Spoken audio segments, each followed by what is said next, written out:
સુરત વરાછાના ધારાસભ્ય કુમાર કાનાણીએ ગુજરાત રાજ્યના મુખ્યમંત્રીને એક પત્ર લખ્યો છે, કારણ કે ધોરણ 10 અને 12ની પરીક્ષા પૂર્ણ થતાની સાથે જ તમામ લોકોને એડમિશન લેવા માટે અલગ અલગ પ્રકારના દાખલાની જરૂર હોય છે. ક્યાં આવકનો દાખલો, ક્યાં નોન ક્રિમિનલ, તો ક્યાંક જાતિના દાખલાની જરૂર પડતી હોય છે. ત્યારે લોકો આ દાખલો મેળવવા માટે દર વર્ષે વહેલી સવારે 5 વાગ્યાથી લાઈનોમાં લાગતા હોય છે. ત્યારે કુમાર કાનાણીના ઘરની સામે આવેલી વરાછા ઝોન ઓફિસ ખાતે વહેલી સવારથી જ લાઈનો જોવા મળી રહી છે. લોકો વહેલી સવારથી લાઈનમાં ઊભા રહે છે. ત્યારે સવારે 9 વાગતા ઓફિસ ખુલતાની સાથે જ એમનો નંબર લાગતો હોય છે. અહીંયા અલગ અલગ પ્રકારના જે સર્ટિફિકેટ છે, સર્ટિફિકેટ લેવા માટે લાઈનો લાગતી, લોકો લાઈનોમાં ઊભા છે. આપણે એમની સાથે વાત કરવાનો પ્રયાસ કરીશું, કારણ કે શું કામ લાઈનોમાં ઊભા રહ્યા છે. કાકા છે, એમની સાથે વાત કરીશું. કાકા, આપનું નામ?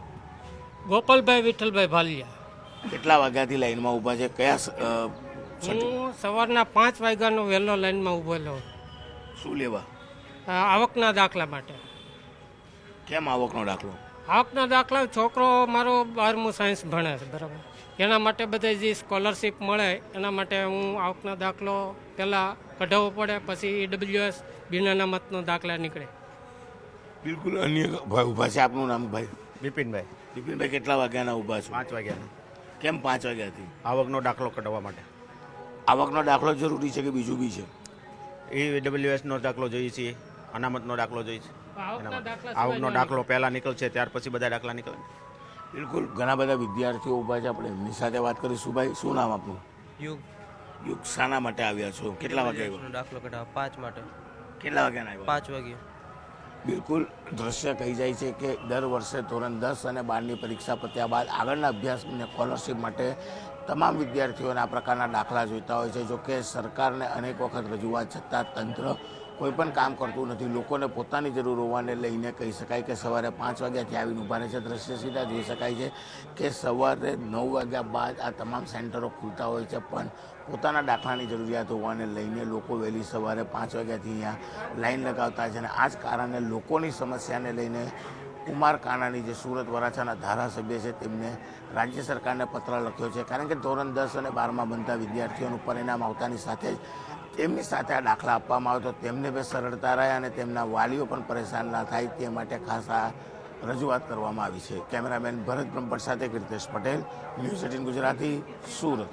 સુરત વરાછાના ધારાસભ્ય કુમાર કાનાણીએ ગુજરાત રાજ્યના મુખ્યમંત્રીને એક પત્ર લખ્યો છે, કારણ કે ધોરણ 10 અને 12ની પરીક્ષા પૂર્ણ થતાની સાથે જ તમામ લોકોને એડમિશન લેવા માટે અલગ અલગ પ્રકારના દાખલાની જરૂર હોય છે. ક્યાં આવકનો દાખલો, ક્યાં નોન ક્રિમિનલ, તો ક્યાંક જાતિના દાખલાની જરૂર પડતી હોય છે. ત્યારે લોકો આ દાખલો મેળવવા માટે દર વર્ષે વહેલી સવારે 5 વાગ્યાથી લાઈનોમાં લાગતા હોય છે. ત્યારે કુમાર કાનાણીના ઘરની સામે આવેલી વરાછા ઝોન ઓફિસ ખાતે વહેલી સવારથી જ લાઈનો જોવા મળી રહી છે. લોકો વહેલી સવારથી લાઈનમાં ઊભા રહે છે. ત્યારે સવારે 9 વાગતા ઓફિસ ખુલતાની સાથે જ એમનો નંબર લાગતો હોય છે. અહીંયા અલગ અલગ પ્રકારના જે સર્ટિફિકેટ છે, સર્ટિફિકેટ લેવા માટે લાઈનો લાગતી, લોકો લાઈનોમાં ઊભા છે. આપણે એમની સાથે વાત કરવાનો પ્રયાસ કરીશું, કારણ કે શું કામ લાઈનોમાં ઊભા રહ્યા છે. કાકા છે, એમની સાથે વાત કરીશું. કાકા, આપનું નામ?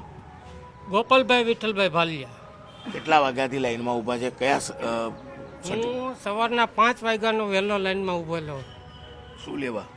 આવકના દાખલા માટે. કેમ આવકનો દાખલો?